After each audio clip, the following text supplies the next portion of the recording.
Last hour of the program yesterday, the president spoke, and we covered his remarks about COVID and how the White House is pivoting from we're going to stop COVID to we're going to manage COVID. It was an interesting pivot that needed to come. I've been saying for a while they needed to do it. They're clearly listening to those of us who have been saying it.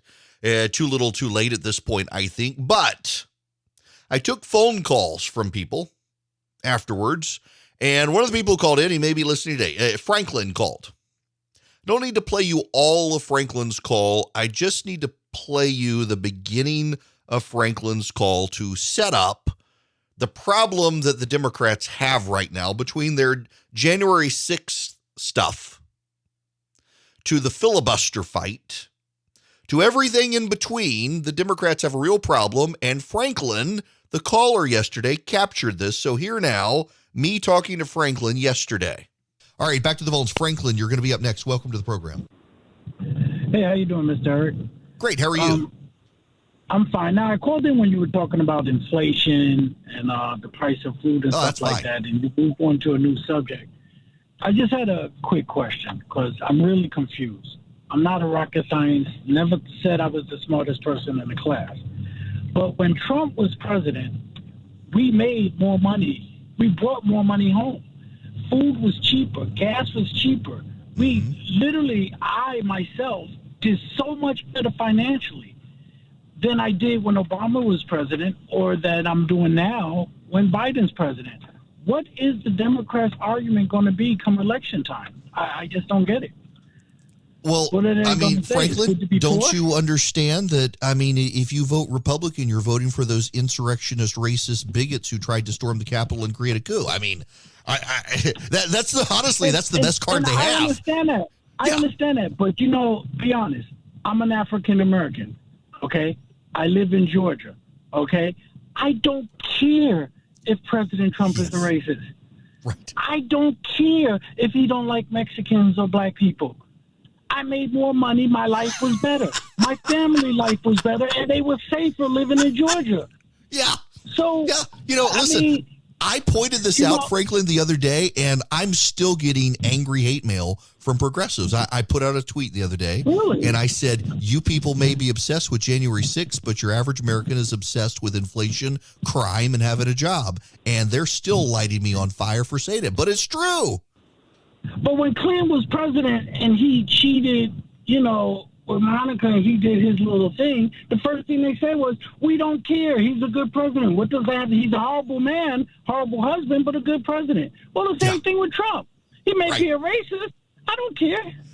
He's a good you president. Made more money. I made more money. Therein lies the problem for the Democrats. The January 6th Commission intends to have a live televised primetime hearing, and you know darn well everyone in the media is going to cover it live, except Fox, probably. You know it. They want you to care passionately about it. So I do show prep every day, and I have a pile of news websites that I open. Let me read you some of the headlines that are out there right now. Francis Fukuyama from the New York Times, one single day, that's all it took for the world to look away from us. Matt Fuller of the Daily Beast, the real tragedy of January 6th is that it is still not over. Ed Pillington of The Guardian, more than 1,000 U.S. public figures aided Trump's effort to overturn the election. Alan Feuer of The New York Times, prosecutors move quickly on January 6 cases, but one big question remains. Mona Tierney of The Bulwark, did the January 6 coup fail? E.J. Dionne, Washington Post, real accountability for January 6 requires political reform. The Associated Press, images of chaos. AP, photographers capture U.S. Capitol riot. New York Times, how Trump kept his grip after January 6. John Nichols of The Nation, to avert another January 6, expel coup plotters from Congress. Travis Getty at Raw Story, more than 1,000 public figures exposed as accomplices. CNN, 5 enduring lies about the Capitol insurrection. Politico playbook, Republicans dodge and deflect. Politico, January 6 committee seeks phone records from Sebastian Gorka. Emily Davies, another U.S. Capitol police officer, sues Trump. Jack Coyle, Associated Press, recalling January 6th. And then that's an amalgamation of all the major headlines today. Then you go over to CNN, and top story at CNN, January 6th, change what it means to be a Republican here. A profile of Lancaster, Pennsylvania. And then the headline on the New York Times, the top story, a long, hard year for Republicans who voted to impeach after January 6th. And then the Los Angeles Times, Pelosi and McCarthy in their own words on January 6th. And so it goes. What about the Washington Post? Yep. Center story, top of the fold, Washington Post. Is the Capitol any safer a year after January 6th? Those are the headlines. Those are the headlines today. Tomorrow is January 6th. You'd think they'd wait a day, but they got an extravaganza prepared for tomorrow. And all of this ties into Chuck Schumer and his filibuster fight. Voting rights reform. Now, you need to understand that they want the headlines and the story, not a solution. How do I know? Because there are enough votes in the Senate to overcome a filibuster to fix the Electoral College. There is a piece of legislation, an Electoral College reform legislation, that would make it very clear that the arguments used by Trump supporters to stop the legitimacy of Electoral College votes last year, or I guess now 2 years ago, could not be used, would be invalid. It would make clear the vice president has no discretion. All of these things that Trump supporters alleged this law would make clear are not valid. It would clarify the Electoral College Act that was written in the 1800s. There are 10 Republican senators who would support it, including John Thune, the second or third ranking Republican. Chuck Schumer refuses to bring it to the floor. The Democrats want the issue. They want the grievance. They don't want to fix it. Now, why? Why don't they want to fix it? Well, because they have nothing left. They're making a fight over the filibuster. They don't have the votes for it. Manchin and Sinema say, nope, not going to do it. 50-50 Senate. If you want what you want, pick up more seats. They're not going to do it. But they're going to have to fight. Why? Because the only card they have left is convincing people like Franklin, who called in and said he was doing better under Trump. That's all that matters to him.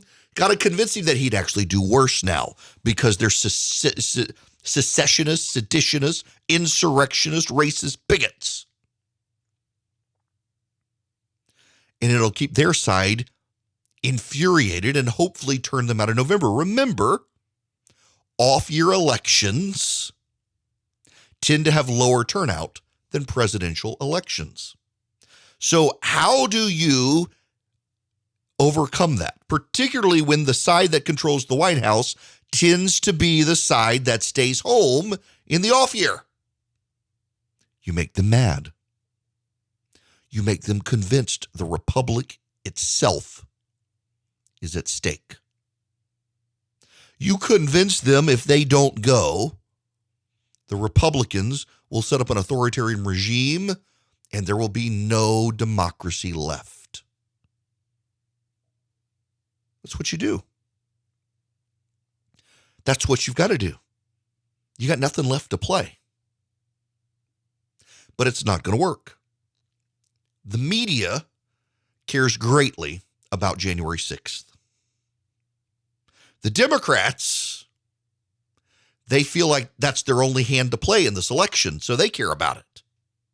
Notice, again, that they could fix the problem, but they don't want to fix the problem. They have the Republican votes to fix the problem in the Senate. They don't need them in the House. They've got the votes in the Senate, and yet they won't do it. They won't fix the problem because if they fix the problem, the grievance goes away, and they need the grievance. By the way, are you hearing about this in the media? The votes are there. The votes are there for the Electoral College Reform Act. There's a bipartisan group of senators, and people in the House, bipartisan, who are ready to pass it. They've got enough votes in the Senate to overcome the filibuster. Are you hearing about this at CNN? Are you hearing about this at MSNBC? Are you hearing about this in the newspaper? Are you hearing about this on NPR? The votes are there. Would fix all the problems that inspired people to think they could storm the Capitol on January 6th and stop Biden from becoming president.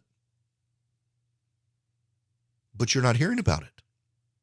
You're not, because as much as they say they care, as much as they say they want to fix it, they don't. They want to keep people spun up about it for the election. This is all political. If it wasn't, they would put it on the floor and it would pass. But they're not. If it wasn't political, you'd hear the media talking about it. But the media is deeply invested in helping the Democrats. But here's the underlying problem. Voters don't care. They can excoriate me for saying it, and they are, by the way. You should see the hate mail. But voters don't care. Voters care about crime. Voters care about their job. Voters care about their take-home pay. Voters care about grocery bills and gas bills and keeping the lights on and the bills reasonable in the wintertime, and the Democrats are screwing up all of that. You heard I played the audio of Franklin, the caller. Said he didn't care. He's black, and he didn't care that Trump was a racist. He didn't care that Trump hated black and white, black people or Mexicans. What he cared about is he made more money and things cost less when Donald Trump was president. That's the fundamental problem as we head into campaign season now that the Democrats have. They can have a prime time hearing of the January 6th committee. They can grandstand, they can pontificate, and they can have very serious people looking mournfully in the cameras on CNN and MSNBC, looking super serious, super serial. It's not going to make a damn bit of difference. The voters have less take-home pay because of inflation and groceries. That is what matters. Now, you can take a very high mind and say this deeply matters for democracy and the republic. And yes, I do think January 6th was condemnable, and I am appalled at the Republicans who have revised the history of it to make it something laudable. It wasn't. But it also doesn't matter for the election. And I would note that when the Democrats were storming state capitol buildings, shutting down legislatures, the media didn't care. So why should we now? You don't get January 6th without the progressive activists storming the state capitals in Texas and Wisconsin and other states. No one would have been inspired to do it had they not seen the Democrats do it first. And they got a pass. One doesn't make the other right. They're both wrong. But this isn't what about. This is trying to make people understand. You keep setting these little precedents, you lose control of the situation. But the Democrats, they can't control the situation because they can't control the current political narrative about inflation and crime and school shutdowns and grocery bills. That's what voters care about right now. They don't care about January 6th.